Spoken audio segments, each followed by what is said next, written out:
Assalamualaikum dan salam sejahtera. Apa khabar semua? Cikgu harap semuanya masih kekal semangat nak belajar matematik, okey? Jadi, bila dah klik pada video ni bermaksud awak nak belajar bab 12, pengendalian data. Sayang, untuk bab ini memang panjang dan cikgu dah bahagikan kepada 5 video supaya setiap video tu tidak terlalu panjang dan setiap input itu betul-betul sampai pada awak, okey? Jadi sebelum kita start, pastikan dengan awak ada apa? 3 item yang selalu cikgu sebut.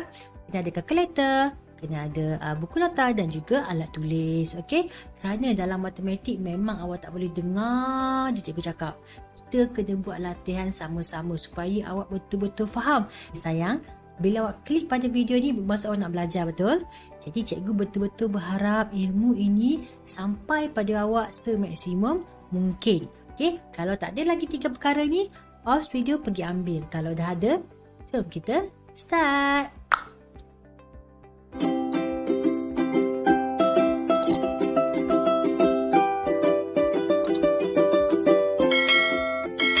Okey, untuk video yang pertama ini, kita akan cover satu sahaja subtopik iaitu proses pengumpulan, pengorganisasian dan perwakilan data serta pentafsiran perwakilan data.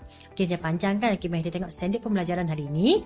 Yang 12.11 iaitu awak akan belajar untuk menjana soalan statistik dan mengumpul data yang relevan. Okey, apa dia relevan ni? Okey, data yang salah, yang logik. Okey, 12.12 mengklasifikasikan data kepada data kategori. Ini yang awak akan belajar hari ini, atau data numerik. Okay, dan membina jadual kekerapan. Yang ni awak dah biasa dengar masa sekolah rendah dululah. Okey, soalan statistik. Okey, bila nak kumpul data yang relevan ni, kita kena jana soalan lah. Dan soalan ni pastikan yang pertama dia boleh dijawab. Okey, dengan terdapat keragaman. Okey, sayang tengok sini keragaman. Dan juga kebolehrubahan. Apa dia dua ni? Okey, mari kita tengok yang pertama dia tanya, kita nak tahu tinggi pelajar dalam satu kelas lah, dan setiap pelajar tinggi dia berbeza-beza. Contoh ada orang 150, ada orang 156 ataupun 164 cm. Okey, jadi kita tahu bahawa terdapat kebolehrubahan.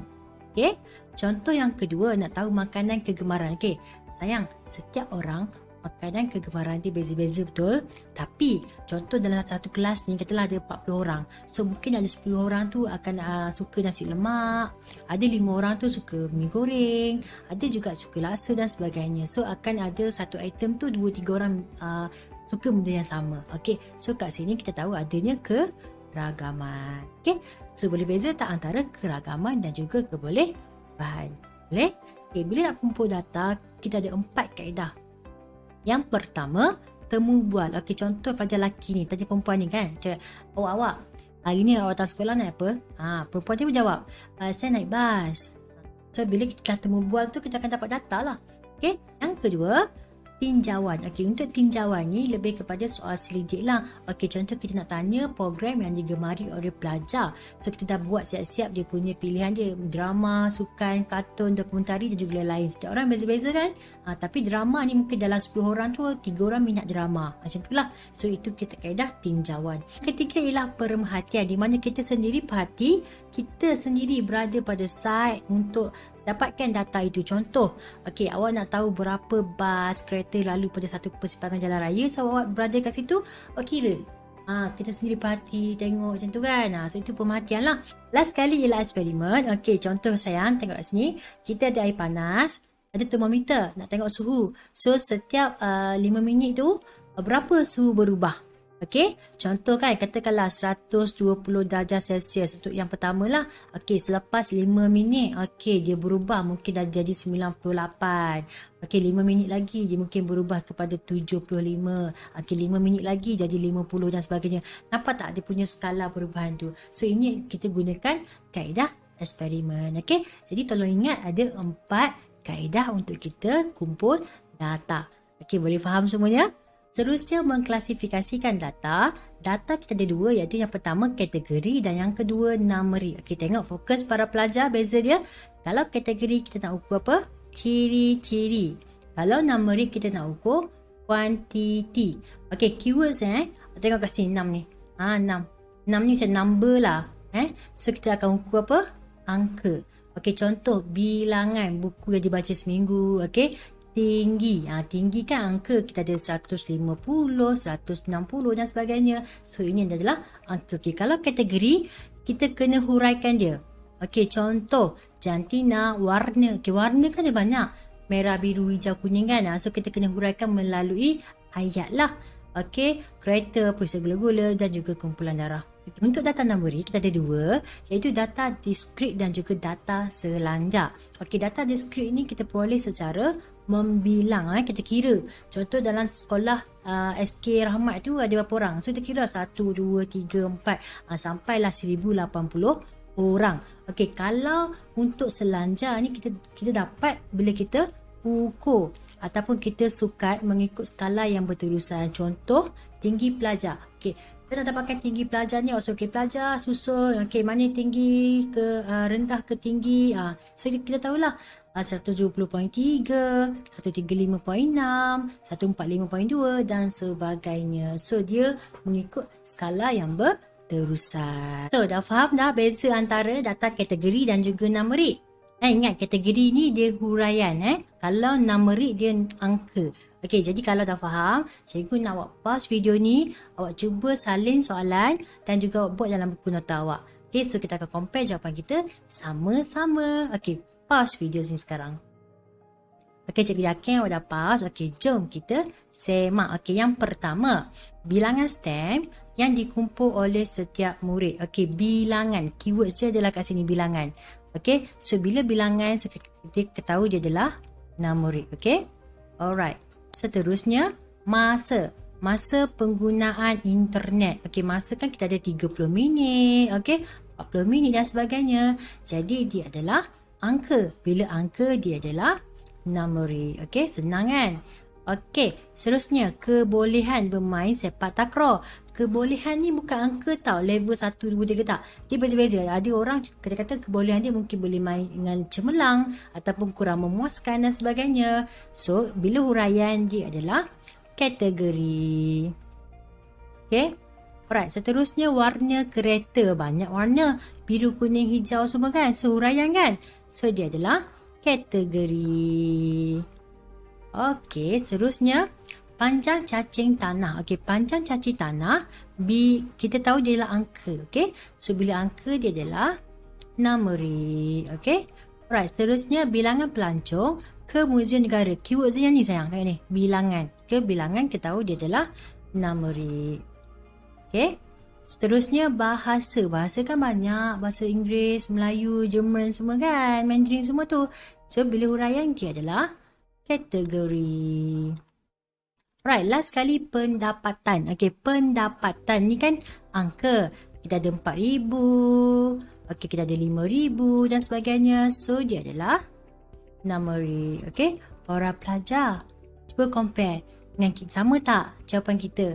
Kalau sama, Alhamdulillah. So, bahawa awak memang betul-betul faham beza antara data kategori dan juga data numerik. Okey? Seterusnya jadual kekerapan. Okey, macam familiar kan, siapa awak dah pun belajar jadual kekerapan ni masa awak sekolah rendah dulu. Okey, kita tengok balik. Data tak terkumpul. Apa dia data tak terkumpul ni sayang? Ingat lagi tak?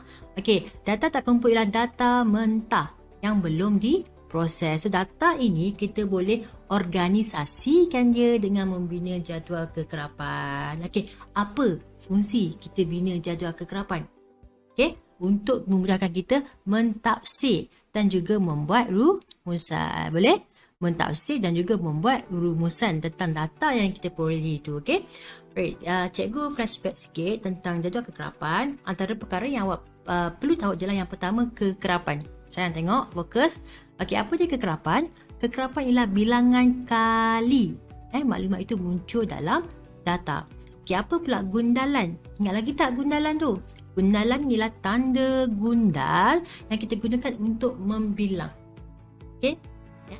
Okay, tak apa, cikgu bagi contoh. Katakanlah kita ada 3 item kekerapan dia. Cikgu buat kat sini 6 dengan 6 dengan 12. Okey, contoh Right. So, bila nak buat gundal, tanda gundal dia, kalau 6 ni 1, 2, 3, 4. Tengok, bila 4 nak buat yang kelima tu, kita kena pangkas dia macam ni. Silang. Okey, boleh? Right. Kemudian, ni dah 5 kan? 6 macam tu. Okey, yang kedua ni 12.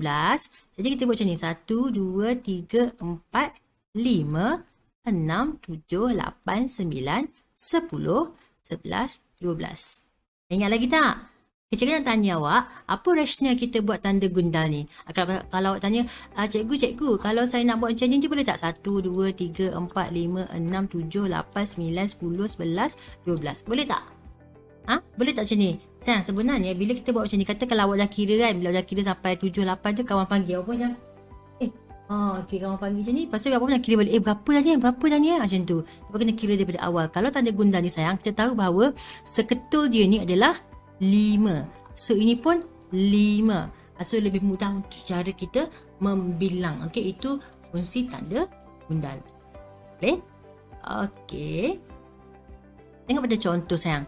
Okay, contoh 2. Data berikut menunjukkan bilangan anak dalam setiap keluarga bagi 20. Wah, keluarga organisasikan data itu dengan membina jadual kekerapan. Okey, tengok soalan macam ni. Pertama sekali adalah kita tengok kekerapan bagi setiap bilangan anak ini. Okey, kita cari kosong. 1, 2, 3, 4. Okey, kekerapan dia 4. Jadi kita buat tanda gundal dia 1, 2, 3, 4. Boleh? Right, seterusnya 1, 2, 3, 4, 5. So 5 di sini. Kita buat 1, 2, 3, 4, 5. Okey, yang kedua 1, 2, 3, 4, 5, 6. So 6 di sini.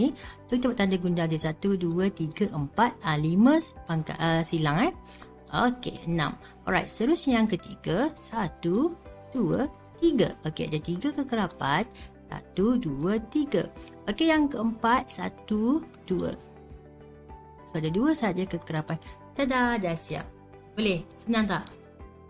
Okey, kita tengok pada contoh. Okey, contoh 2. Okey, para pelajar. Cikgu nak awak salin soalan ni, kemudian awak buat sendiri pada buku latihan awak. Awak pause video ni dan kita akan compare jawapan kita sama-sama. Sayang, awak memang kena buat sendiri, and baru awak boleh nilai diri awak yang sama ada awak betul-betul faham ataupun tidak. Okey, keyword cikgu dapat soalan macam ni, bina jadual kekerapan dia punya kolom tu lah. Okay, boleh? Pause sekarang. Cikgu yakin awak dah pause. Okey, jom kita semak jawapan dia. Okey, yang pertama sekali sayang kena bina jadual kekerapan. Okey, dia kata data berikut menunjukkan saiz kemeja T yang dipakai oleh murid tingkatan 1 cekal. Saiz. So sebab tu ada ML semua ni lah. Okey, organisasikan data itu dengan membina jadual kekerapan. Oh sayang, ni salah bukan bilangan anak ini adalah saiz. Okey, saiz kemeja T.